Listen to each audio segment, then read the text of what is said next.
Thursday, November 10th or 11th, something like that. And I want to get back into making videos and becoming a famous YouTube prankster. You know, just it's really easy. All you got to do is walk up to people and just treat them like shit and just say, "You got pranked, bro. Haha." I find it very sad and pathetic seeing young kids who are like middle to high school age thinking that they can make a future as a YouTuber or a TikTok star. And what they don't realize is that just because the YouTubers you see are doing the same sort of zany stuff you do or talking about their lives and stuff doesn't mean that you will be able to get famous doing the same thing. The market is saturated. If you want to become if you want to make sure that you become known as a prominent YouTuber, the time to get into that was like 2005, 2006, maybe 07, 08, sometime in there when YouTube is new. The market's saturated, and so the reason that certain videos go viral is not simply because they are really good or unique or cool. They might be that, but there's also a lot of chance and a lot of statistics that go into it. Basically, if you have a great idea for a video, you are competing with I don't know how many thousands of other YouTubers that are making the same thing. So one of them happens to go viral and then people go watch that video. They're not going to watch yours. The statistics very low. That doesn't mean that you shouldn't try to make good videos and that there's no chance you could go viral. I'm saying that you can't go into it with that expectation. You have to do it because you love making videos and it's a fun hobby. And hey, if you do really well and people really like your videos and they subscribe to you and they, hit like on your video, that's great. And eventually maybe you could make money off of it, but that's not my intention at all. I also want to say something about videos that go viral. Some of them I understand, they're not my taste, but they're weird and unique and strange, like Gucci Berry, for instance. His videos and Instagram, it's a freak show. Total, like that is what he is, a freak, and that's not an insult. He embraces that, and he has all sorts of weird people do weird stuff with him. But I just watched this video by these two guys with like Sideshow Bob hair. They're twins, and they have like gold cap teeth and tattoos all over their faces and stuff. And they made this video where they're singing, "We're just island boys, something something," and they're from Florida and they're singing about being island boys in a Jamaican accent. And they've got the freak show element there. They're weird, but the song, it's not interesting. And they've just got that one video. It's a fucking stupid video. Like, I can see why some people might find it amusing. I found it amusing in a condescending way to see these weirdos. But it's not, it's something I'll watch and be like, okay, these guys are freaks. Okay, pass. I do not understand why it's popular. And then the other thing is, a lot of these prank videos, they're kids being dicks. That's all they're doing. They're just going around being dicks, and they get popular because it's extreme behavior. And that's encouraging other kids to do it. And so I feel like social media, TikTok especially, I've never been on TikTok, but I've seen enough videos on YouTube of TikTok videos. and learned about them to realize it is a garbage dump.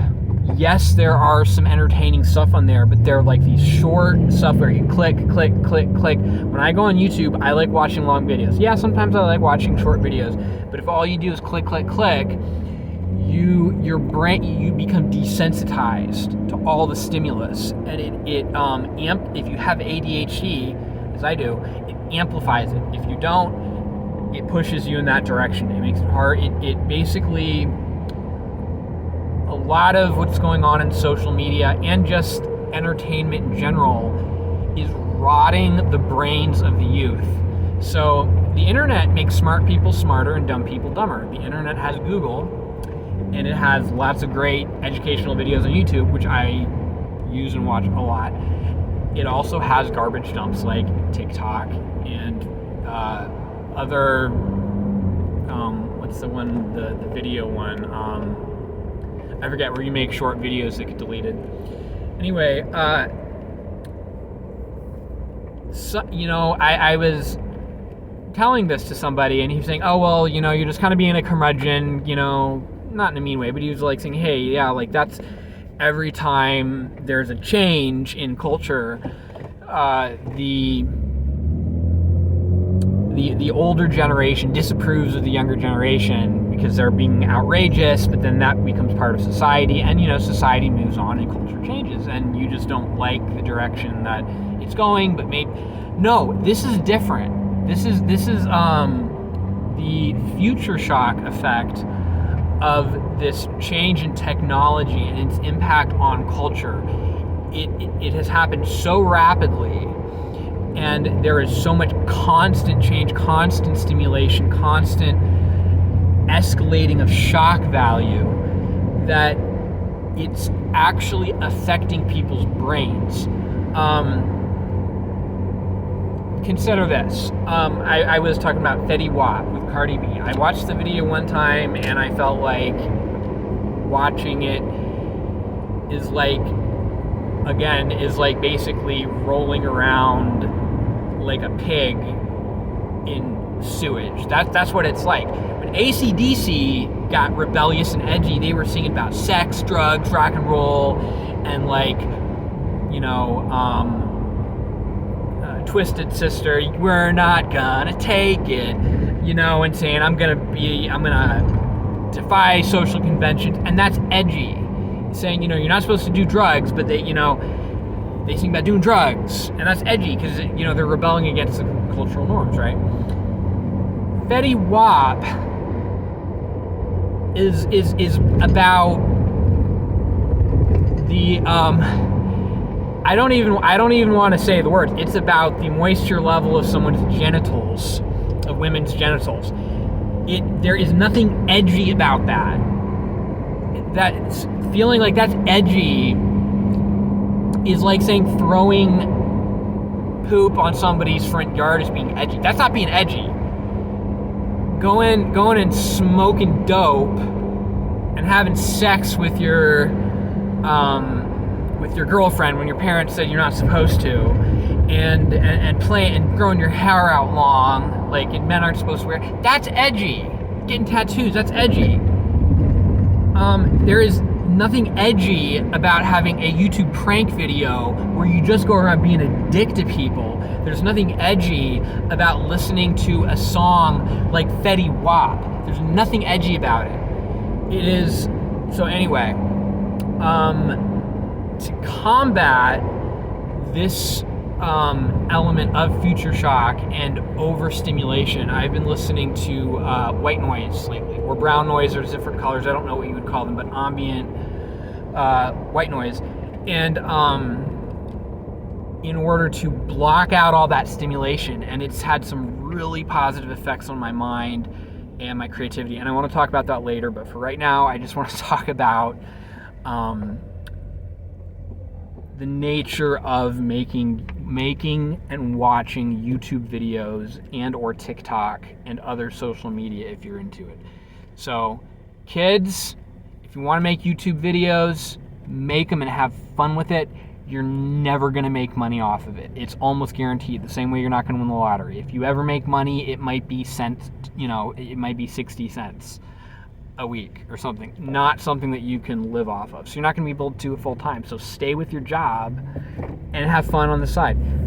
And the other thing is, get the fuck off TikTok, turn it off, turn off the app, and unsubscribe.